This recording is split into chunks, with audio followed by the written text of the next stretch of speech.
अभी आरोप लगाना तो बहुत आसान हो जाता है, आरोप साबित करना मुश्किल होता है। भास्कर करके दिखाए कि कहाँ मैंने कब उससे ये कहा, मैंने कोई डिमांड की हो, कोई लेटर दिया हो या कमीशन की एक शब्द भी बात की हो। जो ईमानदारी से सच्चाई से राजनीति करे उसके लिए राजनीति आजकल रही नहीं गई है। ऐसा मुझे समझ में आया कि राजनीति के खेल बड़े निराले, जो जैसा जनता चाहती है वैसा विधायक बन के दिखाऊं, और उसका सिला मुझे कैसा मिल रहा है आप सब देख पा रहे हैं। राजस्थान का सनसनीखेज मामला जो विधायक निधि में भ्रष्टाचार से जुड़ा हुआ था, एक स्टिंग के दौरान 40% रिश्वत मांगते हुए कुछ विधायकों का वीडियो वायरल हुआ था। हमारे साथ ऋतु बनावत है। आज विधानसभा की सदाचार कमेटी ने तीनों विधायकों को बुलाया था और तमाम जो सबूत थे, क्योंकि समय मांगा गया था और समय इसलिए मांगा गया था कि ये कहा गया था कि जो वीडियो वायरल हो रहा है उसमें तमाम तरह की चीज़ें अपने मुताबिक पत्रकार द्वारा बताई गई और विधायकों ने आरोप लगाया था कि उन्हें गलत फंसाया गया है। तो कुछ सबूत आज सदाचार कमेटी के सामने रखे गए हैं। हमारे साथ ऋतु बनावत जी हैं।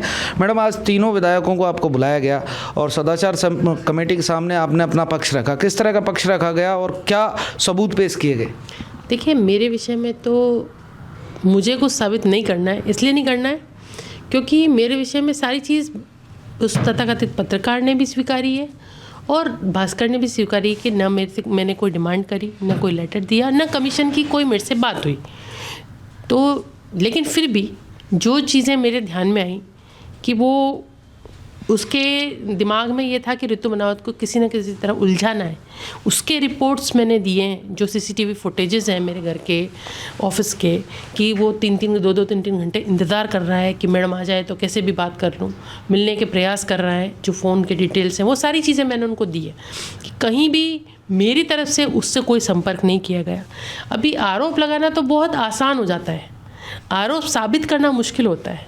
तो साबित भास्कर करके दिखाए कि कहाँ मैंने कब उससे ये कहा कि मैंने कोई डिमांड की हो, कोई लेटर दिया हो या कमीशन की एक शब्द भी बात की हो। हाँ, मैंने बात की उनसे। बात क्या की कि भाई आपको काम देंगे, देखेंगे, करेंगे। ये चीज़ जो आम तौर पर जो काम हो ही नहीं सकता। मैंने ये भी कहा है कि मैं बजट नहीं ख़त्म हो गया मेरा, और ये सारी चीज़ें कहने के बाद कि ये काम मेरे को नहीं करना है, सीओ साहब ने मना कर, सारी चीज़ कहने के बाद भी उसको जब कुछ नहीं मिला तो ज़बरदस्ती मेरा नाम उछालने का उसने प्रयास किया है। और मैंने लगातार कहा है कि ये बहुत छोटा खेल नहीं है, ये बहुत बड़ा खेल है, इसकी तह तक जाना ज़रूरी है। और ये जनप्रतिनिधियों पर मुझ पे ही नहीं, आप देख रहे हैं कि पिछले दिनों राजस्थान का पूरे का माहौल ख़राब हुआ है। आज कोई विधायक को कुछ नहीं समझ रहा, एमपी को कुछ नहीं समझ रहा, और हर तरफ एक सवालिया निशान जनप्रतिनिधियों पर लगा दिया गया है। ऐसे जनप्रतिनिधियों पर सवालिया निशान लगाने से लोकतंत्र की हत्या होती है। जो गलत कर रहे हैं उन पर लगाओ आप, मैं ये नहीं कह रही, जो कर रहे हैं गलत उनके खिलाफ कार्रवाई भी हो, लेकिन जिनका नाम ज़बरदस्ती उछाला जा रहा है, ज़बरदस्ती उनकी छवि को ख़राब किया जा रहा है, ऐसे ज़बरदस्ती करने वालों के खिलाफ क्या कार्रवाई होगी? मुझे तो इस सवाल का जवाब चाहिए। मैं लगातार मांग कर रही हूँ सीबीआई से जांच की, क्यों नहीं कर रहे? मैं खुद कह रही हूँ कि 50-60 लोगों के, 50-55 लोगों के उसके पास लेटर्स थे जब वो मेरे पास भी आया।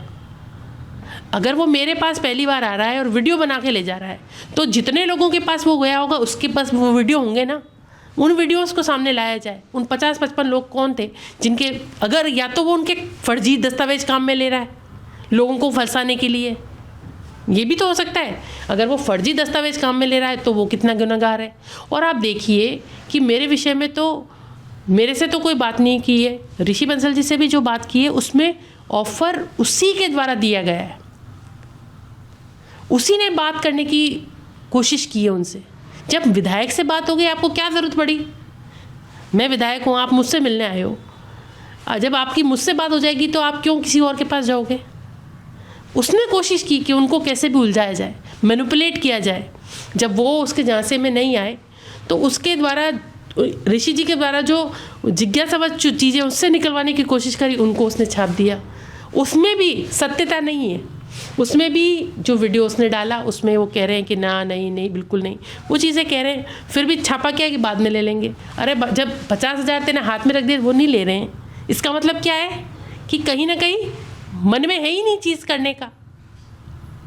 तो ये सारी चीज़ें हैं जिससे मालूम पड़ता है कि ये खेल बहुत बड़ा है, बहुत बड़ा ब्लैकमेलिंग का खेल बड़ा है। खेल आप बता रही हैं, आप आज कमेटी के सामने पेश हुई थी, तो किस तरह की बातचीत रही और क्या आपने पक्ष रखा कि 40 से 50 विधायकों को लेटर होना आप बता रही हैं कमेटी के सामने आपने रखा होगा, तो कमेटी के लोगों की तरफ से क्या प्रतिक्रिया मिली और क्या कहा गया उनकी तरफ से? मैंने उनको ये कहा कि उन्होंने मेरे को सुना और उन्होंने कहा कि निश्चित तौर पर अगर आप कह रही हैं और जैसा हमने आपका स्टेटमेंट भी सुना है सब जगह और आपने सीबीआई जांच की मांग का लेटर भी मैंने उनको दिया है जो सीएम साहब को लिखा है मैंने, और मेरा ये भी कहना है कि इस मामले की अगर तह तक जाना है, अगर केवल लंबा खींच देना है, मैं तो नहीं चाहती हूँ कि ये मामला लंबा खींचे। मैं चाहती हूँ कि जल्दी से जल्दी, आज कमेटी को भी बोल के आई हूँ कि ये मेरे लिए एक मानसिक दबाव इसलिए इस सेंस में हो रहा है कि मैं जनता के प्रति जवाबदेही रखती हूँ। तो जनता ने के नज़र में अगर मुझे गुनहगार बताने का प्रयास अगर उस समाचार पत्र ने या उस पत्रकार ने किया है, तो मुझे क्लीन चिट जब मिलेगी अगर वो लिंगर होती जाएगी तो मेरी छवि पर भी असर होता है। मैंने कमेटी को भी कहा कि मेरे पास कोई गॉडफादर नहीं है, कि ना मैं किसी दल से आती हूँ जो मेरा कोई दल सपोर्ट कर लेगा। मैं इंडिपेंडेंटली जीत के आई हूँ, जनता के सहयोग से जीत के आई हूँ। तो मैं चाहती हूँ कि जल्दी से जल्दी, मैं दोषी हूँ, मेरे खिलाफ कार्रवाई हो जाए। जो दोषी, अगर मैं दोषी नहीं हूँ ना, तो जो कड़ी से कड़ी कार्रवाई सदन कर सकता है उस पत्रकार के खिलाफ की होनी चाहिए, उस समाचार पत्र के खिलाफ होनी चाहिए। दूसरी बात, आप पिछले दिनों में सुन रहा था जब आपके स्टेटमेंट आए, आप कह रहे हैं मेरे खिलाफ बड़ा राजनीतिक षड्यंत्र हुआ है, तो आपको लगता है सरकार के या सत्ता से जुड़े हुए कुछ लोग इस पूरे प्रकरण में शामिल हैं? क्योंकि 50 से 60 विधायकों के लेटर होना आप बता रही हैं, और क्योंकि एक कांग्रेस का विधायक और एक बीजेपी का, और आप एक निर्दलीय विधायक हैं। देखिए, मेरे चीज़ों में तो चीज़ें साफ हैं, फिर भी मैं कह रही हूँ अगर षड्यंत्र हो रहा है तो आप देखिए कि अगर 50 लोगों का वीडियो किसी के पास हो, तो अगर मेरे पास है तो मैं मुख्यमंत्री बन सकती हूँ, अगर मेरे पास है तो मैं मुख्यमंत्री बदल सकती हूँ, अगर मेरे पास है तो सत्ता पार्टी हटा सकती हूँ, बहुत सारी चीज़ें मैं कर सकती हूँ। तो ये इसलिए मैं कह रही हूँ कि ये बहुत सारी राजनीतिक षड्यंत्र है। ये मेरे साथ तो इमेज ख़राब करने का ये उसको टास्क दिया हुआ था। आप देखिए, आप भी पत्रकार हैं, अगर आपको कोई किसी व्यक्ति से मिलने जाना है और कोई विधायक हो, कोई एमपी हो, तो आप कितनी देर इंतज़ार कर लोगे? आपके पास भी तो पत्रकार हो तो आपके पास बहुत काम होता है ना। हमारे पास बहुत काम होता है, जनता से मिलना जुलना बहुत काम होता है, आपके पास भी बहुत काम होता है। तो ऐसा थोड़ी ना कि 2-2 3-3 घंटे किसी का इंतज़ार करोगे, सुबह से शाम उसके घर के चक्कर लगाओगे, ऐसा थोड़ी होता है। उसने किया है क्योंकि उसके पास टारगेट दिया हुआ था कि येन केन प्रकार ऋतु बनावट का नाम इसमें उछालना है। तो इसलिए मैं कह रही हूँ कि मैं लगातार, मैंने जो आज दी हैं चीज़ें, उसमें बहुत सारे ऐसे प्रूफ दिए हैं कि मेरी कितने से मिनट्स मुझसे बात हुई है, मिनट्स नहीं सेकंड्स में बात हुई है।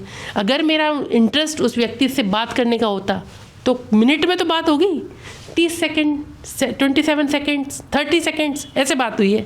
तो आपको इससे ही समझ जाओ आपके मेरा तो कभी इंटेंशन ही नहीं था उस व्यक्ति से बात करने का। वो होता है ना आ बैल मुझे मार वाली स्थिति, मेरे साथ तो उसने ये किया है कि ज़बरदस्ती गले पड़ने वाला। कमेटी पर कितना भरोसा है और कितना विश्वास रखती हैं कि आप निर्दोष साबित होंगे, कमेटी निर्दोष साबित करेगी? देखिए, एक बात बताऊं मैं आपको कि कमेटी पर मुझे विश्वास है, लेकिन फिर भी राजनीति है। मुझे 2 साल में ये समझ में आया कि राजनीति के खेल बड़े निराले हैं। जो ईमानदारी से, सच्चाई से राजनीति करे, उसके लिए राजनीति आजकल रही नहीं गई है, ऐसा मुझे समझ में आया। मैंने मतलब लगातार ऐसा प्रयास किया कि जो जैसा जनता चाहती है वैसा विधायक बन के दिखाऊं, और उसका सिला मुझे कैसा मिल रहा है आप सब देख पा रहे हैं। तो जहाँ तक बात है, सदाचार कमेटी के सामने अपना मैंने प्रूफ रख दिया है, और सबूतों के आधार पर अगर कोई फैसला होगा तो निश्चित तौर पर सही होगा। मुझे लगता है कि सभी लोग वहाँ बैठे हैं और सभी कहीं ना कहीं इन चीज़ों को समझ रहे हैं कि क्या खेल रचा जा रहा है। विधानसभा का सत्र भी आ रहा है, अभी सत्र में इस मामले को लेकर उठाएंगे कुछ? देखिए, मैंने कुछ चीज़ें सोची हैं और वो मैं करूँगी।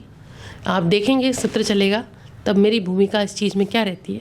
मैं प्लानिंग कर रही हूँ कि क्या करना चाहिए मुझे, विचार कर रही हूँ कि किस तरह इन चीज़ों को उठाना चाहिए, ताकि लोगों के सामने। एक बात मैं आपको ये भी बताऊं कि स्टिंग ऑपरेशन करने के बाद उस व्यक्ति को 7 दिन के अंदर अगर मैंने पैसे मांगे या उसने मेरे को पैसे दिए हैं या रिश्वत दी है, तो वो एसीबी को शिकायत कर सकता था। उसने ऐसा नहीं किया। मैंने 7 दिन के अंदर रिपोर्ट दर्ज कराई थी। अंतिम सवाल, कमेटी के सामने आज पेश हुए थे, तमाम सबूत आपने रख दिए, तो कमेटी ने दोबारा बुलाने के लिए कहा या कुछ समय दिया या कुछ और प्रक्रिया? मुझसे ऐसा उन्होंने कुछ नहीं कहा। उन्होंने मेरे को कहा हमने आपको सुना, हम आपके दिए हुए तथ्यों का एग्जामिन करेंगे, देन आपको जो भी होगा वो आपको आगे का जो भी कार्रवाई होगी हम आपको सूचित करेंगे। मेरे से केवल यही कहा गया। तो ये हमारे साथ ही रितु बनाओ, तो उन्होंने कहा कि सदाचार कमेटी के सामने तमाम सबूत उन्होंने पेश कर दिए और उन्हें भरोसा है कि आने वाले समय में वो निर्दोष साबित होंगी और तमाम जो आरोप उन पर लगे वो झूठे साबित होंगे। लोकेश नागर, रिपोर्ट भारत, जयपुर।